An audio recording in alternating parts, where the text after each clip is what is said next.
د اسلامي امارت په واکمنېدو سره هلمند کې د رسنیو د خپرونو فعالیت د کیفیت او کمیت له اړخه زیات شوی. نه یوازې مرکز لښکرګاه ښار بلکې د هلمند په مساکله او ګرشک ولسوالیو کې د اف ام راډیوګانو فعالیت زیات شوی دی. د هلمند د اطلاعات او کلتور ریاست وايي 2 سیمه ییز ټلویزیونونه او 14 اف ام راډیوګانې د ولایت کې خپرونې لري چې د تیر په پرتله شمېر زیات دی. تلویزیونونه یو ملي تلویزیون، یو سباون تلویزیون او پاته 14 دانې غږیزې راډیوي پر اف ام فریکونسیو باندې نشرات کوي په هلمند کې شتون لري.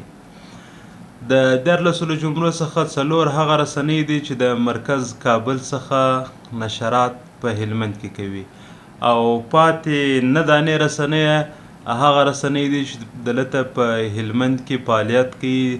بلخوا د سیمه ییزو رسنیو مسؤلین وایي تر ډېر حده سیمه ییزو رسنیو ته د فعالیت او خپرونو امکانات ډېر شوي او د اسلامي امارت لخوا ورته د فعالیت سالم چاپیریال برابر شوی. هغه تعلیم چې یو څوک په مدرسه کې یا په مکتب کې ترلاسه کیږي هغه د رادیو د لارې ورته رسېدلی شي.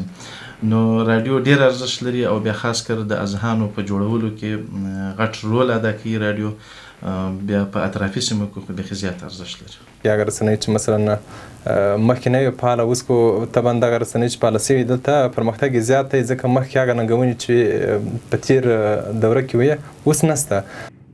ورته مهال د هلمند اوسیدونکي د عامه ذهنیت په خپرېدو ستونزو ته د انعکاس او اصلاحي برخه کې د رسنیو او خاص توګه د اف ام راډیوګانو رول خورا مهم یادوي.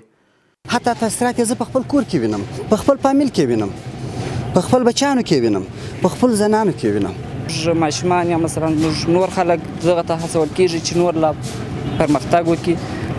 پر افغانستان د اسلامي امارت په واکمنېدو سره نه یوازې د ولایتونو په مرکزو بلکې په ولسوالیو کې هم د سیمه ییزو راډیوګانو فعالیت زیات شوی دی.